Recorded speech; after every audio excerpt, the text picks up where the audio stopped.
ಕಾರ್ಖಾನೆ ವ್ಯಾಪ್ತಿಯಲ್ಲಿ ಈ ಒಂದು ತಿಂಗಳಲ್ಲಿ ನೆರವೇರ್ತಕ್ಕಂಥ ಹೋಳಿ ಆಚರಣೆ ಮತ್ತು ರಂಜಾನ್ ಹಬ್ಬದ ಆಚರಣೆ ಸಂದರ್ಭದಲ್ಲಿ ಬಾಗಲಕೋಟೆಯಲ್ಲಿ ನಡೆದಂಥ ಘಟನೆ ಇವತ್ತು ರಾಜ್ಯಾದ್ಯಂತ ಸಮಾಜದ ಸ್ವಾಸ್ಥ್ಯಕ್ಕೆ ಒಂದು ಧಕ್ಕೆ ತರ್ತಕ್ಕಂಥ ಹಾಗೂ ಸಮಾಜದಲ್ಲಿ ಶಾಂತಿ ಭಂಗ ಅಂತೇನೋ ಮಾನಸಿಕವಾಗಿ ಏನೋ ದೊಂಬೆ ಆಗುತ್ತೆ ಅಂತಕ್ಕಂಥ ಮಾನಸಿಕ ಭಾವನೆಯಲ್ಲಿ ಕರ್ನಾಟಕ ರಾಜ್ಯದ ಜನತೆ, ಅದರಲ್ಲಿ ಬಾಗಲಕೋಟೆ ಜಿಲ್ಲೆ ಜನತೆ ಇದ್ದಾರೆ.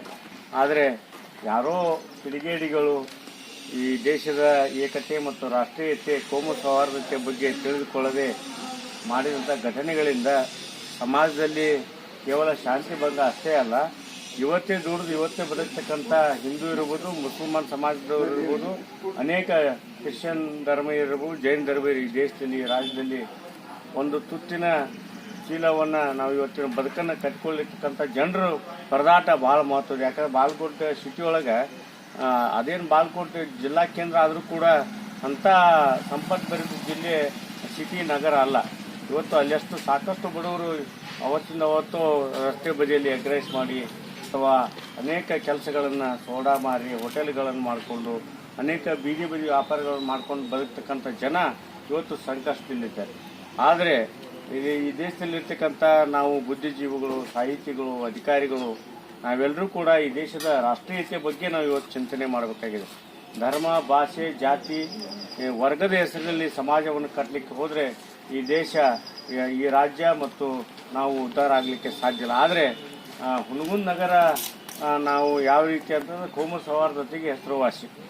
ಇಲ್ಲಿ ಅನೇಕ ಬಾರಿ ಆ ಘಟನೆಗಳಾದಾಗ ಈ ನೆಲದ ಸುದೈವೋ ಅಥವಾ ಈ ಮಾಂತೇಶನ ಅವಾರ್ಯವರು ಇರ್ಬೋದು, ಬಸವೇಶ್ವರ ಬ್ಯಾಂಕಿನ ಅಧ್ಯಕ್ಷರಾದಂಥ ಬಸವರಾಜ್ ಹೊಸೂರು ಇರ್ಬೋದು, ಕರ್ವೇ ಸಂಘಟನೆಯ ಸಂಗಮಕರ್ ಇರ್ಬೋದು, ಅನೇಕ ಮಾಧ್ಯಮ ಮಿತ್ರರು ಇರ್ಬೋದು, ಪೊಲೀಸ್ ಇಲಾಖೆ ಅಧಿಕಾರಿಗಳಿರ್ಬೋದು, ತಕ್ಷಣವೇ ಅದನ್ನು ಯಾವ ರೀತಿ ಶಮನ ಮಾಡ್ತಾರಪ್ಪ ಅಂತಂದ್ರೆ ಅಲ್ಲಿ ಪೊಲೀಸ್ ಇಲಾಖೆ ಕೆಲಸ ಅಷ್ಟೇ ಅಲ್ಲ, ಸಮಾಜದ ಸ್ವಾಸ್ಥ್ಯವನ್ನು ಕಾಪಾಡೋದು ಈ ಹುನಗುಂದ ನಗರದ ಪ್ರತಿಯೊಬ್ಬ ಯುವಕರು, ನಾಗರಿಕರು, ಯಾವ್ಯಾವ ಸಂಘ ಸಂಸ್ಥೆಗಳಲ್ಲಿ ನಾವು ಹಿರಿಯರಿದ್ದೀವಿ ಅಥವಾ ಆ ಓಣಿ ಹಿರಿಯರಿದ್ದೀವಿ, ನಾವೇ ಅದನ್ನು ಅಲ್ಲೇ ಶಮನ ಮಾಡ್ತಕ್ಕಂಥ ಆ ಒಂದು ಗಲಾಟೆಗಳಿಗೆ, ಕೋಮು ಭಾವನೆಗೆ ಪ್ರಚೋದನೆ ಮಾಡ್ತಕ್ಕಂಥ ಏನೋ ತಿಳಿಲಾರದಂಥ ವ್ಯಕ್ತಿಗಳು ಮಾಡಿದಾಗ ಅದನ್ನು ತಿಳಿ ಹೇಳಿ ಸರಿಪಡಿಸಿದಾಗ ಆ ಒಂದು ಘಟನೆ ಇವತ್ತು ಎಷ್ಟು ಶ್ರಮ ನೋಡ್ರಿ. ಇವತ್ತು ನಮ್ಮ ಹುನಗುಂದ PSI ಸಾಹೇಬರು ಬಾಗಲಕೋಟೆಯಾಗ, CPI ಸಾಹೇಬರು ಬಾಗಲಕೋಟೆಯಾಗ, ಹುನಗುಂದ DYSP ಅವರು ಬಾಗಲಕೋಟೆಯವರು. ಆ ದಿಶೆಯಲ್ಲಿ ಇವತ್ತು ಸಮಾಜದ ಸ್ವಾಸ್ಥ್ಯವನ್ನು ಕೇವಲ ನಾಡು, ಈ ನಾಡಿನಲ್ಲಿ ಎಲ್ಲರೂ ನಾವು ಭಾತೃತ್ವ ಭಾವನೆಯಿಂದ, ಸಹೋದರತೆಯಿಂದ, ಸೌಹಾರ್ದತೆಯಿಂದ ಇರೋನು ಅಂತಕ್ಕಂಥ ತಮ್ಮ ಮಾತುಗಳಲ್ಲಿ ಆಡಿರ್ತಕ್ಕಂಥ ಗೌರವಾನ್ವಿತ ಶ್ರೀ ಅಮರೇಶ್ ನಾಗೂರ್ ಸರ್ಗೆ ತಮ್ಮೆಲ್ಲರ ಪರವಾಗಿ ಹಾಗೂ ಪೊಲೀಸ್ ಇಲಾಖೆ ವತಿಯಿಂದ ತುಂಬ ಹೃದಯದ ಧನ್ಯವಾದಗಳು. ಕಾರ್ಯಕ್ರಮ ಉದ್ದೇಶಿಸಿ ಶ್ರೀಯುತ ಮಾಂತೇಶ್ ಅವಾರಿ ವಕೀಲರು ಸರ್ ಒಂದು 4 ಮಾತುಗಳಾಡಬೇಕೆಂದು ಹಾಗೂ ಹಿರಿಯ ಮಾರ್ಗದರ್ಶಕರಾಗಿರ್ತಕ್ಕಂಥ ಚಿತ್ರಪ್ಪನ ಬಾಗವಳಿಯವರೇ, ಯಾವತ್ತು ಹುನಗುಂದ ನಗರದ ಬಂಧುಗಳೇ, ಎಲ್ಲರಿಗೂ ಶರಣ. ತಮಗೆಲ್ಲರಿಗೂ ಗೊತ್ತಿದೆ ಈ ಶಾಂತಿ ಸಭೆಯನ್ನು ಕರೆದಿರ್ತಕ್ಕಂಥದ್ದು ಯಾಕೆ ಅಂತಕ್ಕಂಥದ್ದು. ನಾವು ಭಾವಿಸಿದ ಹಾಗೆ ನಮ್ಮ ಹುನಗುಂದದಲ್ಲಿ ಇತಿಹಾಸದುದ್ದಕ್ಕೂ ನೋಡ್ತಾ ಬಂದಿದ್ದೀವಿ. ಅಂಥ ಘಟನೆಗಳಿಗೆ ಯಾವತ್ತೂ ಅವಕಾಶ ಇಲ್ಲ. ಯಾಕಿಲ್ಲ ಅಂತಂದರೆ ನಾವು ಅವರು ಅಂತಮಂದ್ರಂಗ ಬಂದೀವಿ, ಮುಂದೂ ಇರ್ತೀವಿ, ಯಾವತ್ತೂ ನಡೀತದೆ. ಈ ಹುನಗುಂದ ಮಣ್ಣಿನ ಗುಣಧರ್ಮನ ಹಂಗಾಯಿತು. ಇಲ್ಲಿ ಅಂಥ ಘಟನೆಗಳಿಗೆ ಅವರು ಅವಕಾಶ ಕೊಡೋದಿಲ್ಲ, ನಾವು ಅವಕಾಶ ಕೊಡೋದಿಲ್ಲ. ಹೀಗಾಗಿ ನಾವೆಲ್ಲರೂ ಪ್ರೀತಿಯಿಂದ ಎಲ್ಲರೂ ಕೂಡಿ ಸಾಯಂಕಾಲ ಚಹಾ ಕುಡಿತೀವಿ, ಊಟ ಮಾಡ್ತೀವಿ, ಅವರು ನಾವು ಕೂಡ ಎಲ್ಲ ಮಾಡ್ತೀವಿ. ಹೀಗಾಗಿ ಅದಕ್ಕೆ ಅವಕಾಶ ಇಲ್ಲ. ಈಗ ಅವ್ರು ಬರ್ತಿದ್ರು, ನಮ್ಮ ಸಹೋದರರು ಎಲ್ಲರೂ ಬರ್ತಿದ್ರು. ನಮ್ಮ ಕಾಜಿ ಇರಲಿ, ಇವರು ಪರ್ವೇಜ್ ಇರಲಿ, ನಮ್ಮ ಬರೋರು, ಆಮೇಲೆ ಬಹಳಷ್ಟು ಜನ ಸರ್ಕಾರ ಅವರು ಎಲ್ಲರೂ ಬರ್ತಿದ್ರು. ಆಜಾನ್ ಕೊಟ್ರಾಗಳೆ ಈಗ ಅವರಲ್ಲಿ ನಮಾಜ್ ಬಿಡ್ಲಿಕ್ಕೆ ಹೋಗ್ತಕ್ಕಂಥ ಸಮಯ ಇದು. ಆದ ಸಂದರ್ಭಕ್ಕಾಗಿ ಅವರಲ್ಲಿ ಪ್ರೇಯರ್ ಮಾಡಲೇಬೇಕಾಗ್ತದೆ. ಅದ್ರಾಗ ಇದು ಪವಿತ್ರವಾಗಿರ್ತಕ್ಕಂಥ ಒಂದು ಮಂತ್ ಇದೆ. ಈ ಸಂದರ್ಭದೊಳಗೆ ಅವರು ಪ್ರೇಯರ್ ಮಾಡಲಿಕ್ಕೆ ಗಣವಂತನಾದ ದೇವರನ್ನ ಪ್ರಾರ್ಥಿಸ್ಲಿಕ್ಕೆ ಹೋಗ್ತಕ್ಕಂಥ ಸಂದರ್ಭ, ಅದಕ್ಕೆ ಅಲ್ಲಿ ಹೋಗಿದ್ದಾರೆ. ಇರಲಿಲ್ಲ ಅಂದ್ರೆ ಅವರು ಕೂಡ ಇಲ್ಲಿ ಇರ್ತಿದ್ರು ಸಾಹೇಬ್ರ ಇದ್ದ. ಅವರು ಹೇಳ್ತಿದ್ರು ಎಲ್ಲರೂ ನಾವು ಕೂಡ ಇದ್ದಂಥ ಜನ, ಅವರು ನಾವು ಇಲ್ಲಿ ಯಾವುದೇ ರೀತಿ ವ್ಯತ್ಯಾಸಗಳಿಲ್ಲ. ದೇಶದಲ್ಲಿ ಎಲ್ಲೋ ಯಾವುದೋ ಕಾರಣಕ್ಕೆ ಯಾರೋ ಕಿಡಿಗೇಡಿಗಳ ಏನೋ ಘಟನೆಯನ್ನು ಕ್ರಿಯೇಟ್ ಮಾಡ್ತಕ್ಕಂಥದ್ದು ಮಾಡಿರ್ತಾರೆ.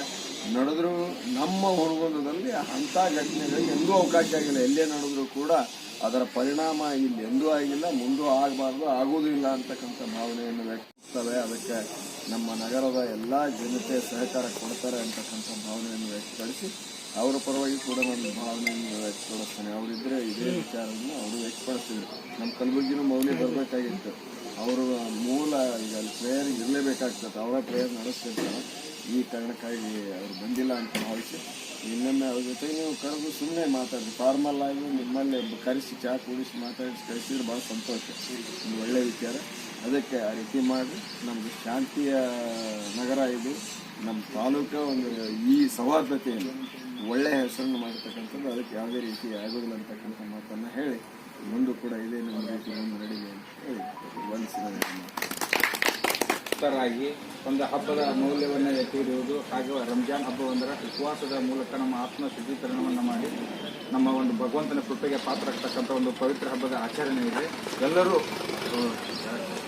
ಸರ್ವಧರ್ಮವು ಕೂಡಿ ಏಕತಾದ ಭಾವನೆಯಿಂದ ಎಲ್ಲ ಹಬ್ಬಗಳನ್ನು ಸಂಪ್ರದಾಯದ ಪ್ರಕಾರ ಆಚರಿಸಿ ವಸುದೈವ ಕುಟುಂಬಕ್ಕೆಂಬ ಒಂದು ಪರಿಕಲ್ಪನೆಯಲ್ಲಿ ನಾವೆಲ್ಲರೂ ಒಂದೇ ಕುಟುಂಬದ ಅಡಿಯಲ್ಲಿ ಹೇಗೆ ಅಣ್ಣ ತಮ್ಮನಂತೆ ಬರುತ್ತೇವೆ, ಹಾಗೆ ನಾವು ಹುಣಗುಂದ ನಗರದಲ್ಲಿ ಶಾಂತಿಯುತವಾಗಿ ಒಂದು ಹಬ್ಬಗಳನ್ನ ಆಚರಣೆ ಮಾಡ್ತಕ್ಕಂಥ ಗೌರವಾನ್ವಿತ ಈ ಹೋಳಿ ಹುಣ್ಣಿಮೆ ಹಾಗೂ ರಂಜಾನ್ ಹಬ್ಬದ ಶಾಂತಾಶ್ರಯ ಮೀಟಿಂಗನ್ನು ವಿಜೃಂಭಣೆಯಿಂದ ಮಾಡಬೇಕಿತ್ತು. ನಾವು ಮೊನ್ನೆದು ಸಾಹೇಬ್ರು ಹೇಳಿದರು, DSP ಸಾಹೇಬ್ರಿಲ್ಲ, CPS ಸಾಹೇಬ್ರಿಲ್ಲ, LNO ಸಾಹೇಬ್ರಿಲ್ಲ, ನಾನು ಇದ್ದಿದ್ದಿಲ್ಲ. ನಾನು 19ನೇ ತಾರೀಕಿನಿಂದ ನಿನ್ನೆವರೆಗೆ ಅಲ್ಲೇ ಇದ್ದೆ. ನಿನ್ನೇನೋ ಒಂದು ಸಣ್ಣ ಪುಟ್ಟ ಒಂದು ಏನೋ ಒಂದು ಇದಾಯ್ತು. ಅದರ ಸಲುವಾಗಿ ನನಗೆ DSP ಸಾಹೇಬರು CPS ಅವರು ಸ್ಟೇಷನ್ಗೆ ಹೋಗಿ ಸ್ವಲ್ಪ ಒಂದು ಖುಷಿರ ಪನಿಯನ್ನು ಮತ್ತು ನಾಳೆ ಬರೋಕೇನಂತೆ. ಅದರ ಸಲುವಾಗಿ ನಾವು ನಮ್ಮ ಜಿಲ್ಲೆಯಿಂದ 70% ಎಲ್ಲ ಬಾಗಲಕೋಟೆಯಲ್ಲಿ ಇದೆ ಒಂದೇದು. ಈ ಎಲ್ಲ ಈಗೇನು ಸರ್ಕಲ್ ಇನ್ಸ್ಪೆಕ್ಟರ್ಗಳಿಲ್ಲ, DSP ಸಾಹೇಬ್ರಿಲ್ಲ, ಅಡಿಷನಲ್ SP ಎಲ್ಲರೂ ಅಲ್ಲಿಯಾದರು. ಅದನ್ನು ನನ್ನ ಕಿರು ಪರಿಚಯ ನಿಮಗೆ ಮಾಡಿಸ್ಕೊಡ್ಬೇಕು. ನಿಮ್ಮ ಕಿರು ಪರಿಚಯ ಯಾವ ಜಗಳ ಏನ್ರ ಆದ್ರೆ ಆಕ್ಸಿಡೆಂಟು ಜಗಳ ಅಂತ ಇಂಥವೆಲ್ಲ ಮೀಟಿಂಗ್ ಜಾತ್ರೆ ರಂಜಾನ್ ಹಬ್ಬ ಯುಗಾದಿ ಅಂತ ಬಂದಾಗ ನನ್ನ ಹೆಸರು NS ಸಿಮಾನಿ, PSI. ನಾನು ಸುಮಾರು 5 ವರ್ಷದಿಂದ PSI, 2 ವರ್ಷ ನಾನು ಬೆಳಿಗ್ಗೆ PSI ಅಂತ ಕರ್ತವ್ಯ ಮಾಡಿದ್ದೀನಿ. ಅಧ್ಯಕ್ಷ ಪರಿಚಯ ನಾನು ಇಳಕಲ್ಲ ರೂಲ್ PSI 2 ವರ್ಷ ಅಲ್ಲಿ ಕರ್ತವ್ಯ ಮಾಡಿದ್ದೀನಿ. ಇಲ್ಲಿ ಬಂದು ನಾನು 5 ತಿಂಗಳಾಯ್ತು. 5 ತಿಂಗಳಲ್ಲಿ ಸುಮಾರು ನನಗೆ ಒಂದು 3-4 ಮಂದಿ ಪರಿಚಯ, ಸರು ಪರಿಚಯ ಇಲ್ಲ ನನಗೆ. ಹಿಂಗಾಗಿ ಯಾವರೇ ಗಲಾಟೆಗಳು ಇಂಥ ಸಭೆ ಸಮಾರಂಭಗಳು ಇದ್ದವನ್ನ ಅವಾಗ ನೀವು ಕೂಡಿದವನ್ನ ನಿಮ್ಮ ಹೆಸರು ನಾ ತಿಳ್ಕೋಬೋದು, ನಮ್ಮ ಹೆಸರು ನೀವು ತಿಳ್ಕೋಬೋದು. ನಾನು ಬಂದು 5 ತಿಂಗಳಾಯ್ತು. ಯಾಕಂದ್ರೆ ಜನರ ಸಂಪರ್ಕ ಇತ್ತು, ಜನರ ಪರಿಚಯ ಇರ್ತೈತಿ.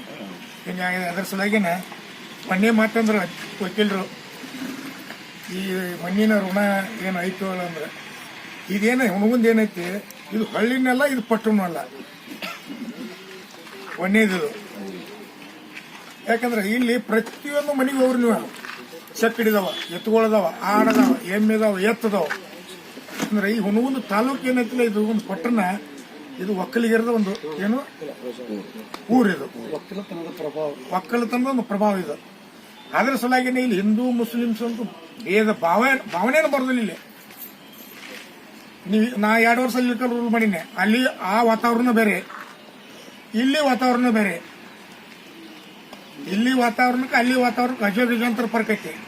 ಅದ್ರ ಸಲುವಾಗಿ ಇಲ್ಲಿ ಯಾವುದೇ ಹಿಂದೂ ಇರಲಿ ಮುಸ್ಲಿಮ್ಸ್ ಇರಲಿ, ನಾನು ಭಾಳ ಯತ್ನಲ್ಲಿ ಸಿವಿಲ್ ಡ್ರೆಸ್ನ ಅಡ್ಡಾಡ್ತಿರ್ತೀನಿ. ನಾನು ಯಾಕೆ ಕ್ರೈಮ್ PSI ಹೇಳ್ತೀನಿ, ಯಾವಾಗ ಪುಣ್ಯ ಹಾಕಿರ್ತಾವ ನಮ್ಮ ಸಿಬ್ಬಂದಿ ನಾವು ಮಲೆನಾರ್ಗಲ್ಲದು ಎಲ್ಲೇ ಕುಂಡ್ರಲಿ ಇವ್ರ ಆ ಮಸ್ಜಿದ್ ಕುಂಡ್ರಲಿ, ಎಲ್ಲಿ ದೇವಸ್ಥಾನದ ಕುಂಡ್ರಲಿ, ಆ ಕಡೆ ಒಂದಿಬ್ಬರು ಮುಸ್ಲಿಮ್ಸ್ ಕೂತಿರ್ತಾರೆ, ಈ ಕಡೆ 4 ಮಂದಿ ಹಿಂದೂಗಳು ಕೂತಿರ್ತೀವಿ. ಎಲ್ಲ ಅಣ್ತಂಬ್ರಂಗ ಹೇಳ್ತ ಕೂತು ಚಾ ತರಿಸೋದು, ಚೂಡ ತಿನ್ನೋದು, ಬಜ್ಜಿ ತಿನ್ನೋದು ಮಾಡ್ತಿರ್ತಾರೆ. ಅದ್ರ ಸಲುವಾಗೇನೆ ಯಾವುದೇ ಹಬ್ಬ ಬರಲಿ, ನಮ್ಗೆ ರಂಜಾನ್ ಹಬ್ಬ ಬರಲಿ, ಇವತ್ತು ಗಣೇಶ ಹಬ್ಬ ಬರಲಿ, ಇವತ್ತು ಹೋಳಿ ಹಬ್ಬ ಬರಲಿ, ಒಳ್ಳೆ ರೀತಿಯಿಂದ ಆಚರಣೆ ಮಾಡಿ ಈ ಊರಿಗೆ ಕೆಟ್ಟ ಹೆಸರು ತರಲ್ದಂಗ ನಾವು ಎಲ್ಲರೂ ಹೇಳ್ತಾನ ನಮ್ಮ ಪೊಲೀಸ್ ಇಲಾಖೆ ಏನು ಸಾರ್ವಜನಿಕತೆ ಸಹಕಾರ ಮಾಡ್ತೈತೆ ಅಂತ 2 ಮಾತುಗಳು ಮುಗಿಸ್ತೀವಿ. ಪ್ರಧಾನವಾದರೂ ಏಕತೆಯ ಒಂದು ಮನೋಭಾವದಿಂದ, ಎಲ್ಲರೂ ಸಹೋದರತೆಯ ಮನೋಭಾವನೆಯಿಂದ ಎಲ್ಲ ಹಬ್ಬ ಹರಿದಿನಗಳನ್ನು ಆಚರಿಸಿ ಯಾವುದೇ ಕಾನೂನು ಚೌಕಟ್ಟಿನಲ್ಲಿ ಎಲ್ಲ ಹಬ್ಬಗಳನ್ನ ಆಚರಿಸಿ ಒಂದು ಭಗವಂತನ ಕೃಪೆಗೆ ಪಾತ್ರರಾಗಿ ಹಾಗೂ ಕಾನೂನುಗಳನ್ನು ಗೌರವಿಸಿ ಅಂತಕ್ಕಂತಹ ಮಾತುಗಳಾಡಿರ್ತಕ್ಕಂತಹ ನಮ್ಮ ಠಾಣೆಯ ಅಪರಾಧ ವಿಭಾಗದ ಮಾನ್ಯ PSI ಸಾಹೇಬರಿಗೆ ತಮ್ಮೆಲ್ಲರ ಪರವಾಗಿ ಅನಂತ ಧನ್ಯವಾದಗಳು. ಈಗ ಈ ರಂಜಾನ್ ಹಬ್ಬ ಹಾಗೂ ಹೋಳಿ ಹಬ್ಬದ ಪ್ರಯುಕ್ತ ನಮ್ಮ ಪೊಲೀಸ್ ಇಲಾಖೆ ವತಿಯಿಂದ ಬಂದೋಬಸ್ತು ವ್ಯವಸ್ಥೆಗಳಿಗೆ ಏನಾದರೂ ಮಾಡಿ ವರ್ಷದಂತೆ ವರ್ಷ ರೂಢಿಗತವಾಗಿ ಇರ್ತದ. ಈ ವರ್ಷ ಏನಾದರೂ ಹೆಚ್ಚಿಗೆ ಎಲ್ಲಾದರೂ ಒಂದು ಇದು ಹಾಕೋಬೇಕು ಅಥವಾ ಈ ತರ ಏನಾದರೂ ಸಲಹೆ ಸೂಚನೆಗಳಿದ್ರೆ ದಯವಿಟ್ಟು ಎಲ್ಲ ನಡೆದಿರ್ತಕ್ಕಂಥ ಹಿರಿಯರು ನಮಗೆ ಮಾರ್ಗದರ್ಶನ ನೀಡಿ.